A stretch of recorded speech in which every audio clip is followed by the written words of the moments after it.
Cloudburst triggered flash floods in Uttarakhand's Uttarkashi district on Tuesday, wreaked havoc, sweeping away homes, shops and roads with several people feared missing. Two cloudbursts, one in Tharali and another in the Sukhi top area, caused widespread destruction, with Tharali bearing the brunt. Reportedly, the region also suffered from mudslides and flash floods.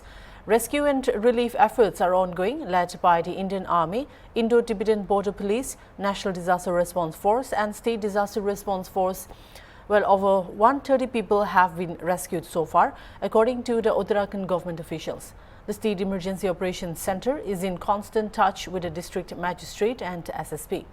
The Weather Department has issued warnings for heavy rainfall across the state, especially in the hill districts.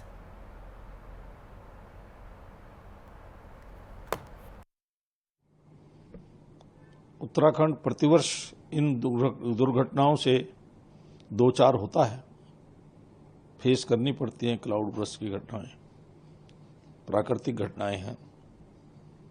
आज भी 3 स्थानों पर cloud burst हुआ है, बादल फटा है। थराली में, सुखी टॉप पर और हर्षिल में तो सेना के कैंप को भी बड़ा नुकसान हुआ है, शायद कुछ जवान भी लापता है। लेकिन फिर भी जीवटता के साथ आईटीबीपी की 3 टीमें, एनडीआरएफ की 3 टीमें, एसडीआरएफ की टीमें बचाव कार्य में लगी है। मुख्यमंत्री जी पल पल की जानकारी ले रहे हैं।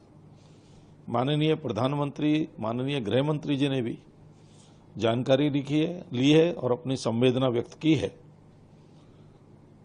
अभी तक 80 लोगों को रेस्क्यू किया गया है, लेकिन बड़ी मात्रा में जब मलबा आया है तो निश्चित रूप से लोग भाग नहीं सके, बचा नहीं सके अपने आप को और मलबे में फंसे।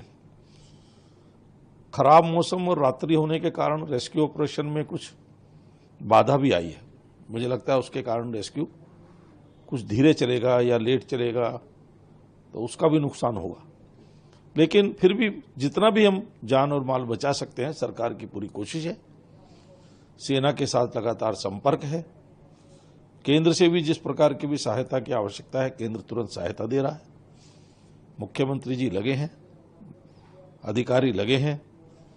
बचाव कार्य सबसे पहले जरूरी है, फिर जो उनको बचाया जा रहा है उनके लिए भोजन, पानी, दवाई आदि की व्यवस्था, रहने की व्यवस्था, ये सब भी प्रशासन कर रहा है।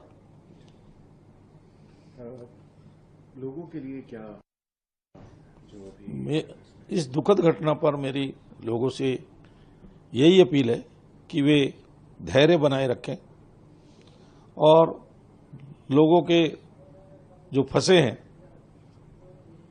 उनके जीवित निकलने की भगवान से प्रार्थना करें।